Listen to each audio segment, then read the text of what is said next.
आपको पता है कि जब रिपीटेडली अपने आप को हम कुछ कहते रहते हैं तो वो इवेंचुअली हमारे दिमाग में सवार हो जाता है कि हम वो करना चाहते हैं। जैसे कि हम कहते हैं मुझे गर्मी बहुत लगती है, मुझे ठंड बहुत लगती है, या मैं कॉफ़ी चाय के बगैर नहीं रह सकता वगैरह वगैरह। कुछ लोग तो इस वजह से रोज़े नहीं रखते कि हमें भूख बहुत लगती है। तो मैंने एक बड़ी सारी अपनी उम्र की खातून को कहा कि आपका ख्याल है कि हमें भूख नहीं लगती?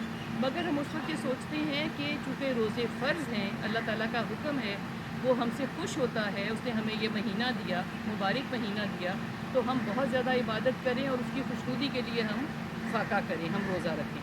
तो ऐसी बहुत सी हमारी बातें हैं कि जो हम कहते हैं कि मैं नहीं कर सकता, उसमें और भी बहुत सी बातें आ जाती हैं।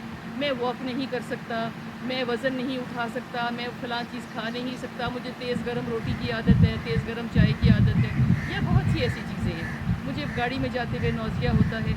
तो जब आप अपने आप को बार बार एक मैसेज देते हैं ना, तो वो मैसेज जो है वो यहाँ रजिस्टर होने लग जाता है। और बहुत मर्तबा हम देखते हैं, देखने में आया है कि अगर आप ट्रीटमेंट की तरफ जाएं या आपकी कोई काउंसलिंग करें तो आपको ये समझ में आएगा कि ये मैंने खुद को एक मैसेज दिया कि मैं ये कर सकता हूँ या ये नहीं कर सकता। जब मैंने उसमें से निकलने की कोशिश की तो मैं आराम से निकल गया।